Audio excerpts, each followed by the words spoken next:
m'appelle Aménan et bienvenue sur l'éveil ivoirien. Alors l'éveil ivoirien de base c'est quoi? C'est un média qui vise à traiter des sujets donc d'actualité liés aux afrodescendants. Mais comme j'ai immigré au Canada, donc de la France, et qu'on me pose énormément de questions à ce sujet, j'ai décidé d'en parler un petit peu plus. Alors, normalement, cette vidéo doit avoir minimum 2000 vues parce que j'ai une barrette orange et j'ai une barrette violette.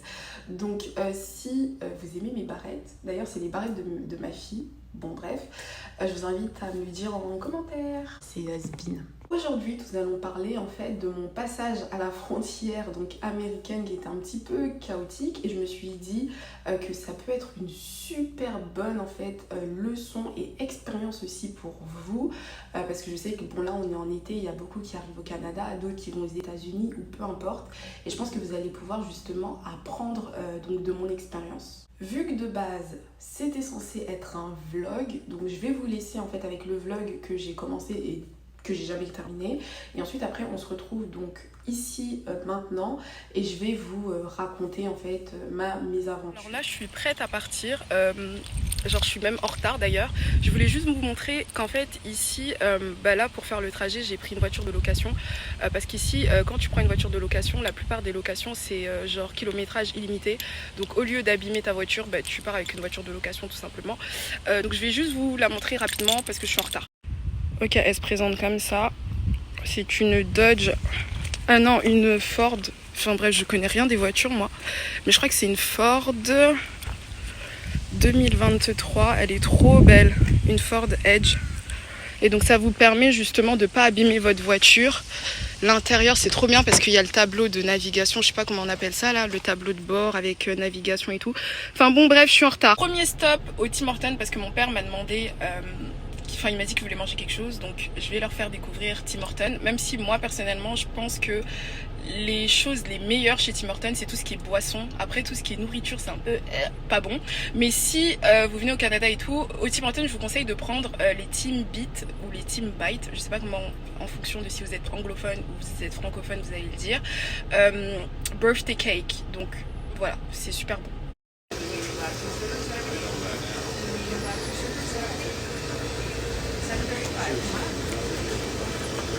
Parti pour 3 heures, combien de route, je sais même pas, 3h30 ou 3h40 de route, je sais plus. Donc voilà, donc je vais pas filmer pendant que je conduis parce que c'est pas bien et parce que voilà, faut être conscient sur la route.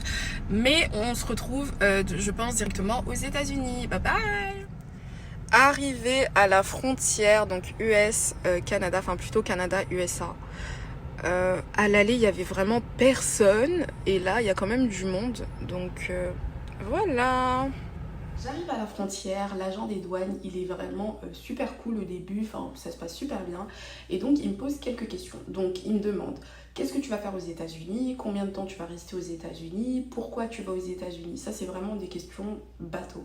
Et donc je lui explique que je vais récupérer ma fille qui a passé une partie de ses vacances d'été donc aux États-Unis, donc chez mes parents, et que là c'est le retour, donc je vais la récupérer aujourd'hui. Il me demande, ok, combien de temps tu vas rester aux États-Unis? Je lui dis, bon je vais faire un aller-retour donc dans la même journée. Et il me dit, ok, mais c'est bizarre parce que ta fille elle se trouve très loin de la frontière américaine, donc enfin de la frontière canadienne, donc comment est-ce que tu vas faire ça en aller-retour? Et je lui explique en fait non, ma fille je vais la récupérer dans le Maine. Donc pour ceux qui ne le savent pas, le Maine c'est l'état américain le plus proche du Nouveau-Brunswick. Et donc il me dit ok, il n'y a pas de souci, donc quelle est l'adresse à laquelle tu vas la récupérer donc dans le Maine? Donc je lui donne l'adresse, pour lui c'était pas assez, il voulait que je sois extrêmement précise. Et donc vu que je connais les Américains, je lui ai demandé gentiment, ok, est-ce que vous me donnez l'autorisation de fouiller l'adresse dans mon GPS parce que je la connais pas par cœur avec le code postal, etc. Donc il me dit, il n'y a pas de souci, il se rapproche de la voiture, je lui montre l'adresse et il me dit, ah ok, donc tu vas la récupérer là-bas. Et je lui dis, oui, je vais la récupérer là-bas. Et après il me regarde, et là il commence à être bizarre en fait, il me regarde comme ça, genre un peu de haut, et il me dit, mais oh, it's a funky place to meet. Et donc en gros ça veut dire ah mais c'est un endroit bizarre pour récupérer ta fille en fait. Et c'est là que ça commence. Et donc moi vu que je suis super expressive, donc faut savoir que l'entretien a commencé en mode hi parce que je suis très expressive, enfin quand je le veux en tout cas et quand je suis de bonne humeur. Et finalement, quand il commence à prendre de la distance et me regarder bizarrement et tout, moi aussi je commence à être un peu, comme on dit en anglais, same energy. Genre je suis vraiment, t'es bizarre, je suis bizarre aussi, tu vois. Mais toujours dans le respect, poliment. Et puis dans tous les cas, je sais que ce que je raconte, c'est la vérité. Donc tu vas pas me faire croire que je suis une délinquante ou que je suis quelqu'un de bizarre parce que j'ai juste pioché une adresse sur internet. Et donc je lui dis, ok, mais pourquoi est-ce que c'est un endroit funky to meet? Et en fait là il peut pas trop me répondre et tout, et il me dit oui mais pour récupérer un enfant, pourquoi vous avez choisi cette adresse? Donc moi j'ai été super claire avec lui, je lui ai dit écoute, ce qu'on a fait c'est qu'on a regardé sur internet en fait une adresse qui était pratique pour nous deux, donc que ce soit pour mes parents ou que ce soit pour moi, c'est l'adresse d'un McDonald's.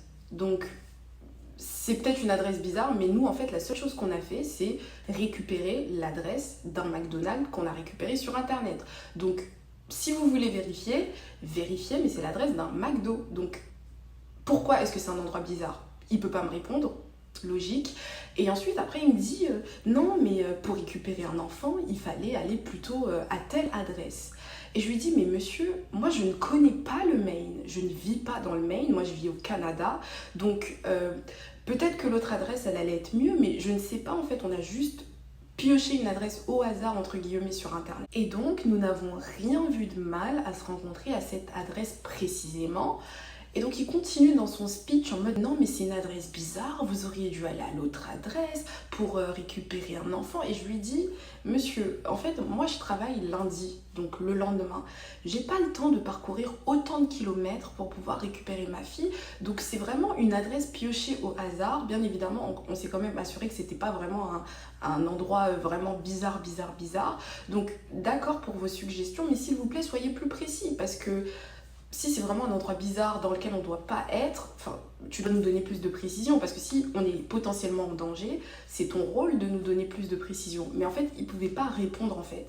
Et je pense que c'était juste une technique de manipulation tout simplement. Parce que dès que j'ai commencé justement à lui montrer donc, que ce qu'il disait n'avait absolument aucun sens, ça s'est calmé et puis finalement il m'a dit ah ok, et puis après il m'a demandé ok qu'est-ce que t'as apporté du Canada, je lui ai dit ok j'ai apporté du Tim Hortons, et puis après il a commencé à limite faire des blagues par rapport à Tim Hortons, ah genre Tim Hortons du Canada et tout, parce que je suppose qu'il connaît, vu que je pense que tous les Canadiens lorsqu'ils passent la frontière ils ont du Tim Hortons, et voilà. Et donc en gros juste pour vous dire que donc les douaniers ce sont des agents qui sont là en fait pour nous protéger. Ils prêchent le faux pour essayer d'avoir le vrai. Je suis allée 2 fois à cette adresse qui est censée être bizarre. J'ai rien vu de bizarre. Il n'y a pas de jeunes délinquants autour, etc. Pas du tout. C'est une toute petite ville où il n'y a que des vieux. Le McDonald's, il est tout le temps bondé. Enfin, je ne savais même pas de quoi il parlait. Et pourquoi est-ce que moi je voulais faire cette vidéo? Parce que je pars du principe qu'en fait, vous devez apprendre en fait donc de ce que je fais de bien et apprendre aussi de ce que je fais de mal. Là, pour moi, je pense que j'ai été entre guillemets parfaite sur toute la ligne parce que je savais ce que je racontais, je n'ai pas changé de version, il m'a pas déstabilisée en disant que là où j'allais c'était un endroit qui n'était pas adapté. Au contraire, je lui ai demandé des explications que jusqu'aujourd'hui j'attends toujours qu'il n'a pas pu me donner parce qu'après il a commencé à rentrer dans des blagues. J'ai été très pointilleuse, c'est-à-dire qu'à chaque fois que je devais faire un mouvement bizarre, je me suis dit, tu vas lui demander en avance parce que les Américains, ils sont très bizarres. En plus, je suis sûre que si je sors de la voiture, je le dépasse. Donc, il sera capable de dire que, ouais, elle fait je sais pas combien de mètres, elle me dépassait, j'ai eu peur. On ne sait jamais, une petite blague, mais vraiment, faites super attention. Et puis surtout, même énergie. Partez du principe que ce sont des êtres humains qui sont là pour nous et pas contre nous.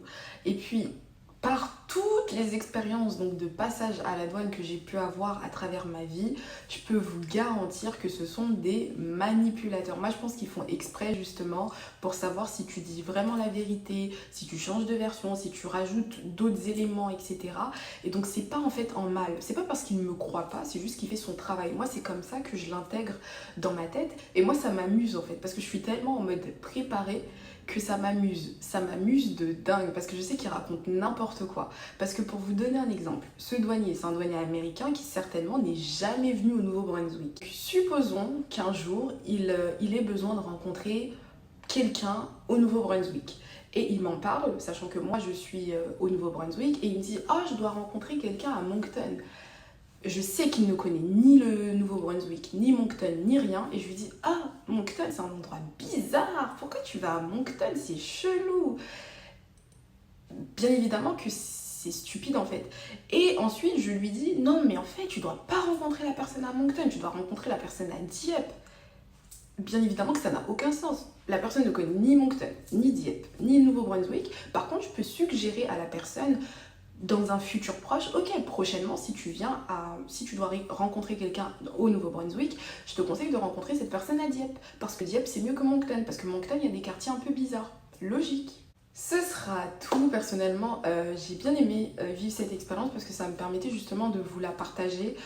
Faut vraiment rester sur ce que vous dites, n'ayez pas peur, ils sont là pour nous. La preuve, ça s'est terminé en blague, alors que pendant un moment, ils me regardaient de haut en mode qu'est-ce que tu fais aux États-Unis? Donc vraiment, ne prenez rien à cœur, même si moi je prends tout à cœur, mais prenez rien à cœur. Et puis partez du principe que tout va bien se passer. Donc ce sera tout pour cette vidéo. Je vous invite à aimer, liker, partager et puis surtout vous abonner. Et moi, je vous dis à la prochaine pour une prochaine vidéo. Bye bye!